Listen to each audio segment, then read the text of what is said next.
Okay, for introduction, Iran's strategic position and its neighborhood with Afghanistan and also Pakistan, and also Iran's location on the transit pathway of narcotic substances to Europe are regarded as the reason of naming Iran as one of the high-risk countries in this issue.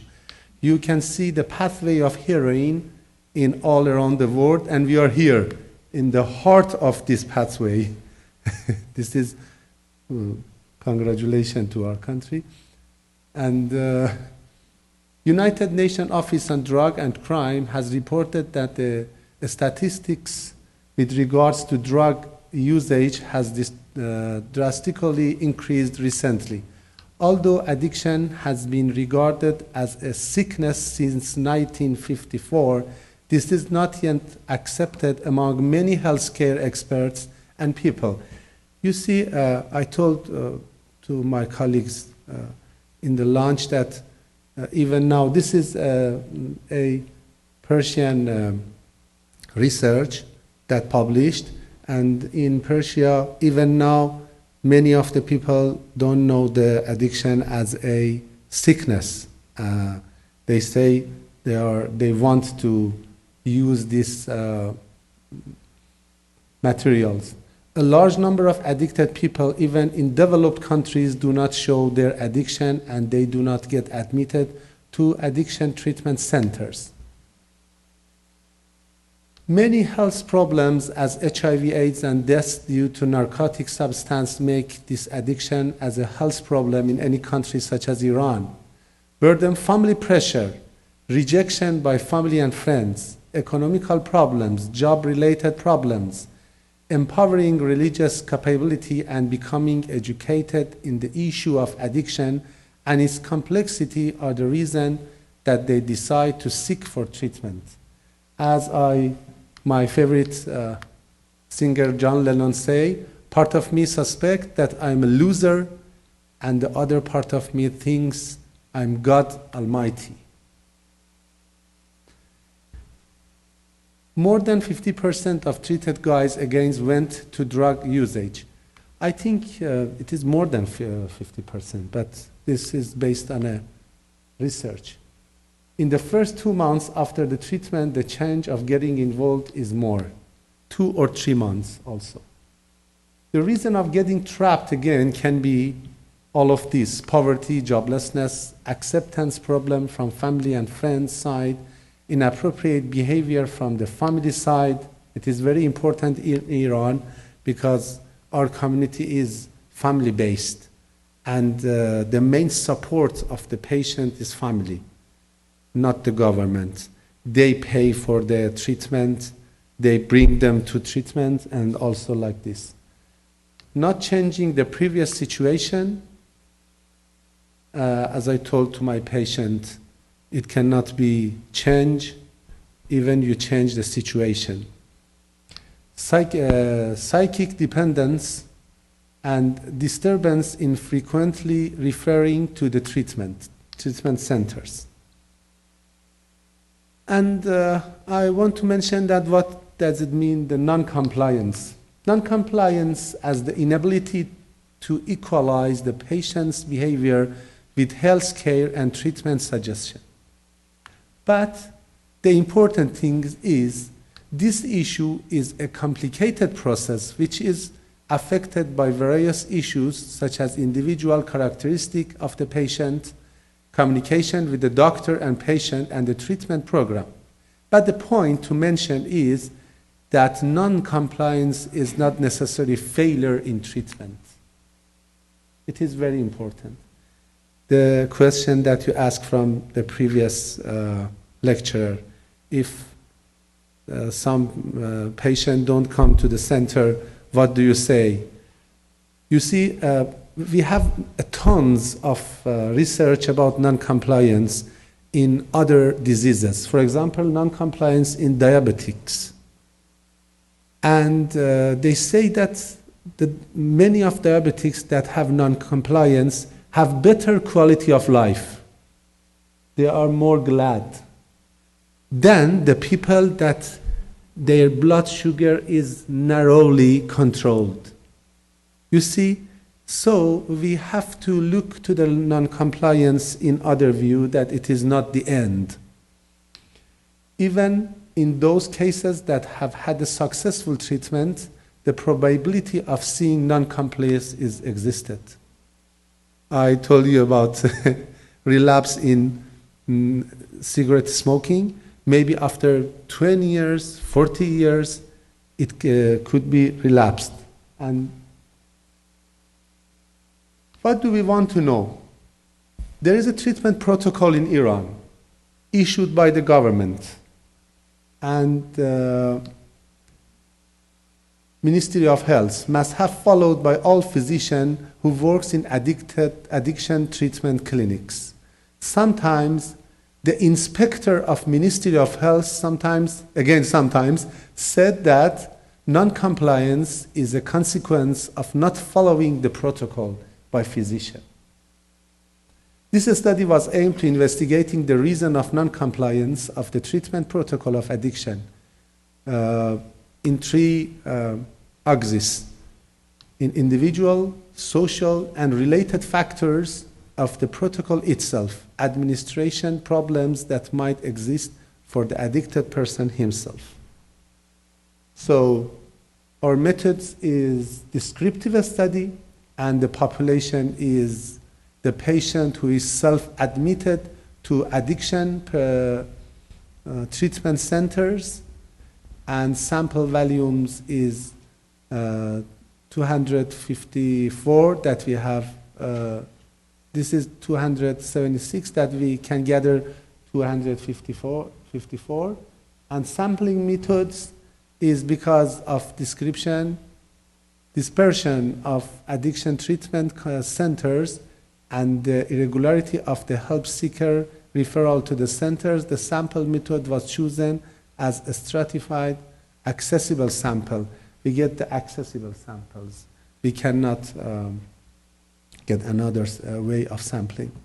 And we make a researcher-made questionnaire with 22 closed items with a 5-degree Likert scale. This questionnaire have three axes about individual factors of non-compliance, social factors of non-compliance, and the factors related to that protocol I mentioned before. And the reliability of this questionnaire was examined by alpha-Cronbach method, and average is acceptable. Okay, the first research question of the study is, what are the individual effective factors on non-compliance? This is the question, if you can see them, I think it is better.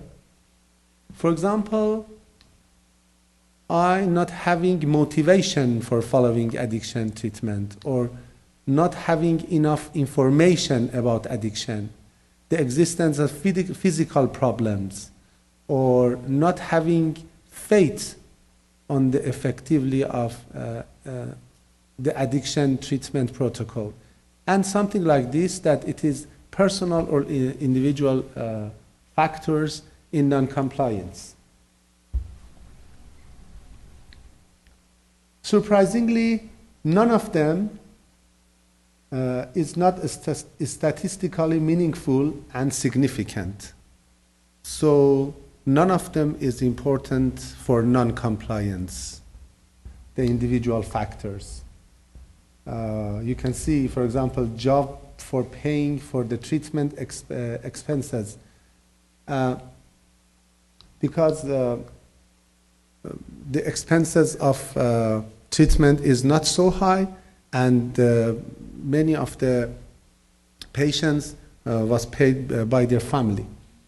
And this is also the statistics of these axis of our research. And what are the effects of social factor in non-compliance? The social factors we have from these nine questions that we said. For example, not financially supplying families. Families are not motivating the addict person. Families are not helping the addict person. The family does not have any faith. The family does not have enough information about treatment. Friends and relatives are not supplying the addicted person. Friends and relatives are not motivating the addicted person, and so on. This is the social factors of non-compliance. Again, surprisingly, this axis is not significantly related to non-compliance. And these questions revealed that the non-compliance is not related to social factors. And final axis is the limitation of that protocol that I mentioned before, that issued by the government, the Ministry of Health. We have 1, 2, 3, 4 questions about the protocols. For example, the difficulty of satisfying treatment expenses lead to non-compliance of treatment plan, or the problem of frequent visit, because they have frequent visit, and if they don't come to the clinic, we must throw him out from the treatment. Yes, done. No problem.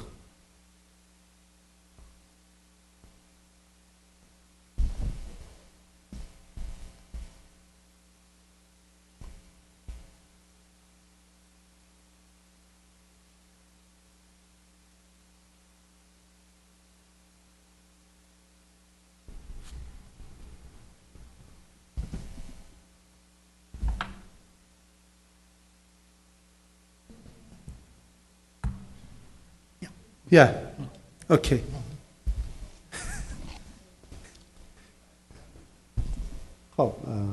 Okay.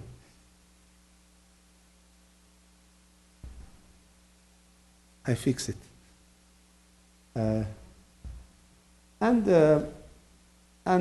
These factors about the limitation of protocol has meaningfully correlate with non-compliance. It shows that based on our patients, this protocol itself can goes to non-compliance. It could be interpreted that causes such as economic problems in tackling with treatment cost lead to non-compliance of the treatment protocol, admitting for the purpose of taking drugs, drug side effect, and forgetting all the parts of treatment program, they all have been effectively in non-compliance of the treatment protocol. These findings are all statistically significant. Okay, so this is the diagram of all the study that see the first cause of non-compliance is limitation of the protocol, and the second is social, and the third is maybe personal. And in discussion about personal factors, we have many studies that I listed here have done in the field of patients following the treatment protocol. And they reported that patients' knowledge and attitude toward the sickness and treatment has got an important role in following or non-compliance of the treatment protocol. It was also reported that when the patients are aware of their sickness, it could be probable that the social and economic issue be less effective. This finding was in agreement with the finding of this study. I agree with these studies, but in clinic, I saw many of my patients that after 3 or 4 years treatment say something totally with addictive behavior. And for example, I know that I describe it thousands of times for these patients. My colleagues is done, but I don't know why they do this. So, of course, we have to explain again and again and again for many more times. Self-introduced addicted people suffer from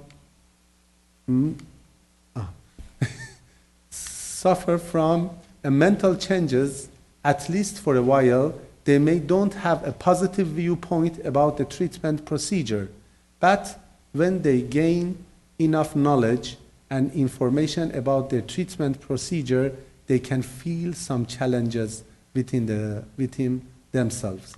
For example, you have to show to the family that the abstinence is not for one time. Maybe we have lapse and it is very close in the beginning of the treatment and the duration is coming more far during years. Based on Ellis and Bake's theory, addicted people have many useless and mentally confused viewpoints and do not follow a certain plan in their life. This is very important theory. This is the reason that such people have wrong and negative belief about the treatment procedure and its method. Such people do not have any faith on treatment and regard the treatment protocol as a tiresome and very difficult case. They also leave the treatment plan in middle of the way. These topics was also reported in another studies. This does disagree with our study. And in social factors, we have so many researchers that also the social and family factors have been mentioned as effective factor in following or non-compliance of the treatment procedure. Family support and encouragement can increase the patient's motivation. These findings are in agree with the finding on this study, especially in Iran, that family makes an important role in motivate and accelerate the patient. And about social factors, we are speaking. And summary, the main limitation of the study is that the result is based on patient's viewpoint, but at least now we know that non-compliance is not only the physician's fault. Thank you for your attention, and this is a historical bridge of my town, whose